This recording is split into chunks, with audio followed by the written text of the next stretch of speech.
Am I the a-hole for exposing my pregnant stepsister after she tried to ruin my husband's life? I never imagined my life would spiral into chaos because of someone I once considered family. I used to believe in the strength of blood ties, or at least the idea that if we were raised under the same roof, there would be a baseline of respect.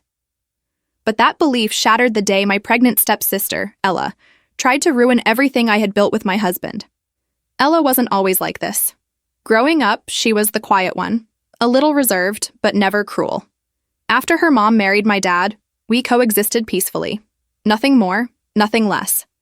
We didn't become best friends, but we weren't enemies either. We had our own lives, and we respected each other's space. Things only started to feel different when Ella showed up unexpectedly one evening, visibly pregnant and asking if she could stay with us for just a while. My husband, James, being the kind-hearted man he is, didn't hesitate to say yes. He didn't question why she couldn't stay with friends or why our father hadn't mentioned anything about her situation. I had my doubts, but I pushed them aside. She was family. She needed help. We could make space. I had no idea we were welcoming a storm into our home. Ella moved in on a rainy Tuesday evening, dragging 2 suitcases behind her and cradling her belly with one hand. She looked worn out. Dark circles under her eyes, hair in a messy bun, and clothes a size too small for her growing frame. James offered to carry her bags while I fixed up the guest room. She thanked him, her eyes lingering on him just a second too long. I noticed, but I told myself I was just being paranoid. At first, everything seemed normal enough. Ella kept to herself, mostly staying in her room or watching TV in the living room. She'd occasionally join us for dinner and make small talk. Never too personal. But I started noticing little things, small offbeat comments and strange body language. When James walked into the room, she'd straighten up, tuck her hair behind her ear, and smile like she was posing. Once I caught her staring at him when he was fixing the kitchen sink, biting her lip in a way that made my stomach twist. Then came the slip-ups. She called James babe once, quickly laughing it off as a joke. Another time, she asked him to help her with a stubborn zipper on her dress, while I was sitting right there. James seemed uncomfortable, but tried to play it cool, probably to avoid drama. I began to feel like a stranger in my own home, watching my husband try to navigate polite boundaries while Ella kept pressing closer to the edge. It started with something small, almost easy to overlook. I came home early from work one afternoon and found James and Ella sitting unusually close on the couch. The TV was on, but neither of them was watching it. They sprang apart the moment they noticed me, both pretending like nothing happened. James stood up quickly, muttering something about needing to check the laundry, while Ella stayed seated, a smug little smirk tugging at the corner of her lips. Later that night, while James was asleep, I noticed Ella had left her phone charging in the kitchen. I wasn't proud of what I did next, but something in my gut told me to look. Her screen lit up with a string of unsent draft messages in her notes app. Each one was a twisted version of reality. Messages she had written to James, confessing her feelings, accusing me of treating her badly, even saying she wished he were the father of her baby. I didn't confront her right away. I needed to be sure I wasn't losing my mind. But that night, as I lay next to James in bed, I couldn't sleep. My mind kept replaying her words, her stares, her little smirks. It was no longer suspicion. It was the beginning of something real, something dangerous, something that could destroy us all if I wasn't careful. I couldn't keep pretending everything was fine. The tension had become unbearable. Ella was growing bolder, lingering in the kitchen when James got home, brushing past him a little too closely, laughing a little too loudly at his jokes. And James, he looked more and more uncomfortable by the day. I could see it in his body language, the way he avoided being alone with her, the quiet frustration behind his eyes.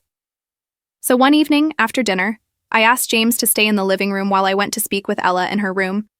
She was sitting on the bed, rubbing her swollen belly and scrolling through her phone. She didn't even look surprised to see me. "I know what you're doing," I said, my voice calm but firm. Her eyes flicked up to mine, expression unreadable. "You're trying to come between me and James. I saw the messages. I saw the way you look at him." There was a moment of silence.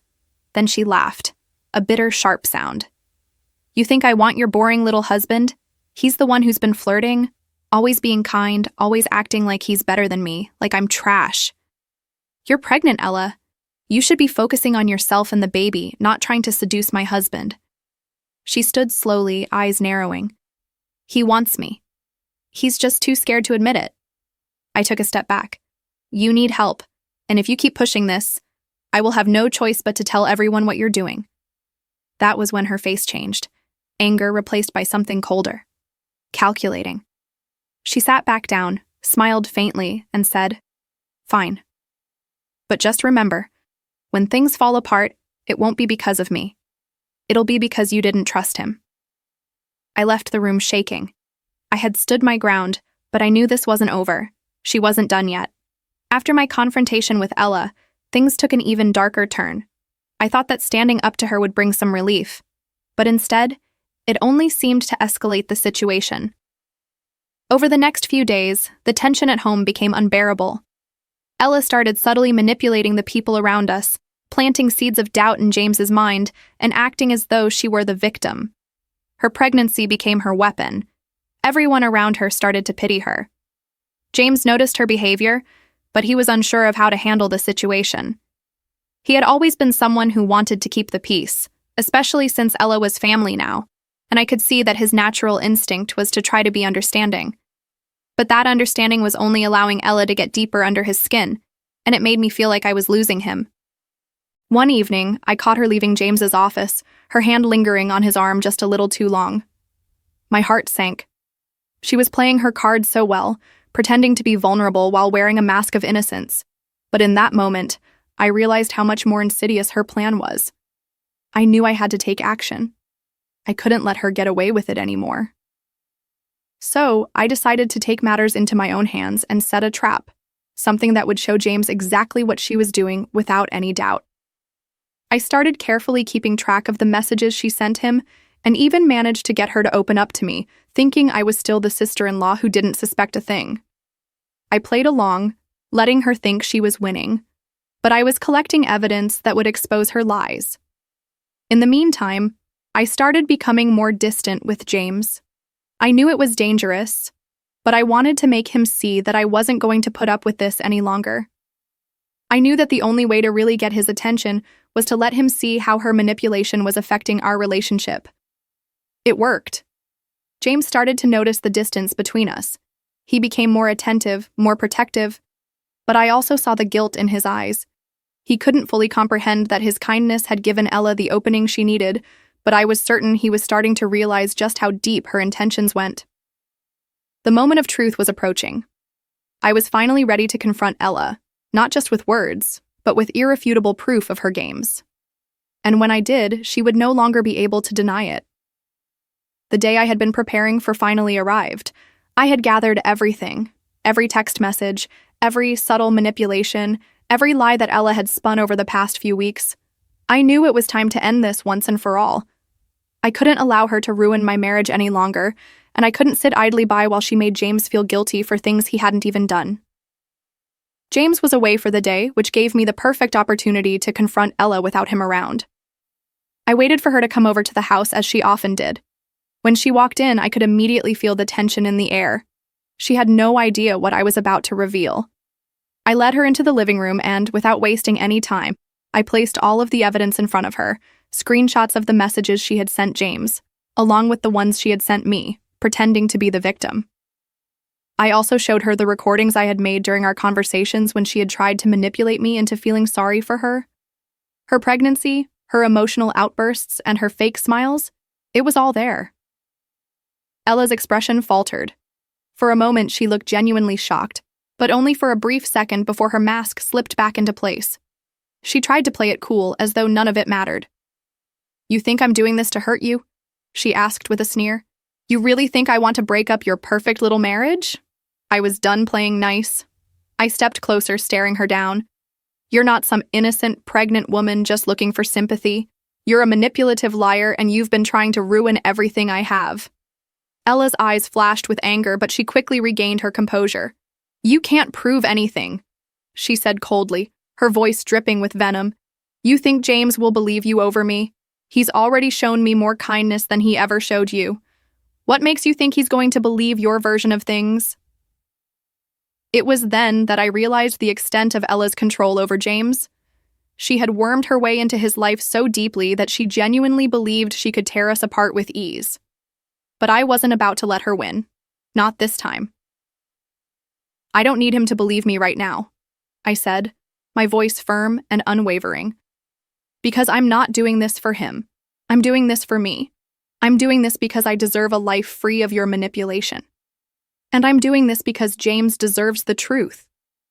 Ella's face twisted in fury, but I could see a flicker of doubt in her eyes. She wasn't as confident as she had been before.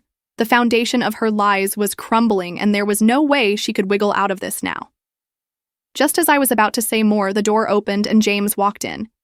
He froze when he saw the tension between us. His eyes flickered to the pile of evidence on the table. I could see the guilt in his face, but there was something else too. Something deeper. A recognition that he had been blind to what was happening. He looked at Ella, then back at me. "What's going on here?" he asked, his voice low. I took a deep breath, standing tall, and said the words I had been holding in for so long. Ella has been manipulating both of us. She's been playing us against each other, using her pregnancy to get what she wants. She's been trying to break us apart from the inside out. Ella's face turned pale, and for the first time, I saw a flash of fear in her eyes. James's expression shifted as the truth settled in. He looked at the evidence in front of him, then back at Ella.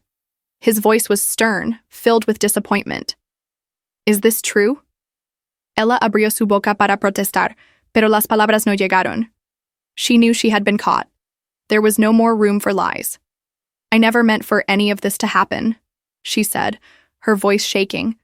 I was lonely, and I thought, maybe if I could make him care for me, things would be different, but I never meant to hurt anyone." James shook his head, stepping away from her. "You've hurt more than just her, Ella. You've hurt me too. I can't believe I let this go on for so long." The weight of the situation finally hit him, and I saw him break. For a moment he seemed lost, unsure of where to go next. But then he turned to me, his gaze softening. "I'm sorry. I should have seen it sooner. I should have believed you." I didn't know what to say at first. There were so many emotions swirling in my mind: relief, anger, betrayal. But mostly, I felt exhausted. I had been fighting this battle for so long, and now I wasn't sure what the next steps were. But one thing was clear. Ella's hold on our lives was over. After the confrontation, everything seemed to fall into a heavy silence. The air between us felt thick, charged with unresolved emotions and unspoken words. Ella, having finally lost her grip, stood there defeated. She no longer had any power over us, but the damage she had caused wasn't easily erased. It would take time for all of us to move on from this. James, still visibly shaken, stepped closer to me. His eyes were full of regret, but there was something else too: relief. He knew that by confronting the truth, we had a chance to rebuild. But I also saw the guilt in his eyes. He had allowed Ella to manipulate him for far too long, and though I knew his heart wasn't in the wrong place, I couldn't deny how much pain it had caused. "I never wanted to hurt you," he said softly, taking my hand. "I never saw what Ella was doing, and I'm sorry. I should have been more attentive. I should have listened to you when you tried to tell me." I squeezed his hand, looking him in the eye. I knew it wasn't easy for him to admit that he had been deceived. "I know you didn't mean to hurt me, but you did, James. And I'm not sure how long it's going to take for me to trust you again." He nodded, accepting my words. "I understand, but I'll do whatever it takes. I'll spend the rest of my life proving to you that I'm here and that I will never let anyone come between us again." The sincerity in his voice was unmistakable. There were no excuses, no justifications, just a man trying to make things right.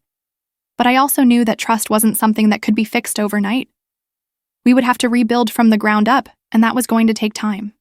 A lot of time. Meanwhile, Ella seemed to be shrinking in on herself, standing off to the side, her arms wrapped around her swollen belly as if trying to shield herself from the consequences of her actions. It was clear that she was no longer the confident woman who had so easily manipulated us both. Now, she was just a scared and confused person who had pushed too far. "Ella," I said, my voice calm but firm, "you need to leave. I'm done with your lies, and I'm done with you trying to destroy my life." Ella looked up at me, her eyes filled with a mix of fear and bitterness. "You think you've won? You think everything's going to be fine now?" she spat. "You don't know what I'm capable of." I stepped forward, facing her head-on. "You've already shown us what you're capable of, and it's not enough to tear us apart. We're stronger than that, Ella, and you'll have to face the consequences of your actions. You won't be manipulating anyone anymore." With that, I turned to James, offering him a small but meaningful smile. He nodded, his own expression softening as he moved to the door. He didn't need to say anything else. The moment spoke for itself. Ella didn't say anything more as she walked out, her steps heavy and the door closing behind her with a soft thud. The house suddenly felt quieter, and for the first time in weeks, the weight I had been carrying on my shoulders felt a little lighter. We were far from being out of the woods, but we were free of Ella's toxicity, and that was the first step toward healing. In the weeks that followed, things between James and I were far from perfect, but we were both committed to repairing our relationship. We went to therapy together, working through the layers of hurt and betrayal that had built up over time. The road wasn't easy, but we were learning to trust each other again, slowly but surely. As for Ella, she eventually moved away to another city, and I heard through mutual acquaintances that she had given birth to a baby girl. I didn't know how her life had turned out, and I didn't particularly care. She had left behind a trail of damage, but ultimately, it was her choices that led her to where she was. I knew I had to move forward, for my own peace of mind. James and I continued to grow closer. We focused on healing, on rebuilding the foundation of our marriage. It wasn't an instant fix, but with patience, understanding, and a renewed sense of commitment, we found our way back to each other. In the end, I realized that sometimes you have to go through the storm to come out stronger. And though the storm had been fierce, James and I had weathered it together. And that, I knew, was the true victory.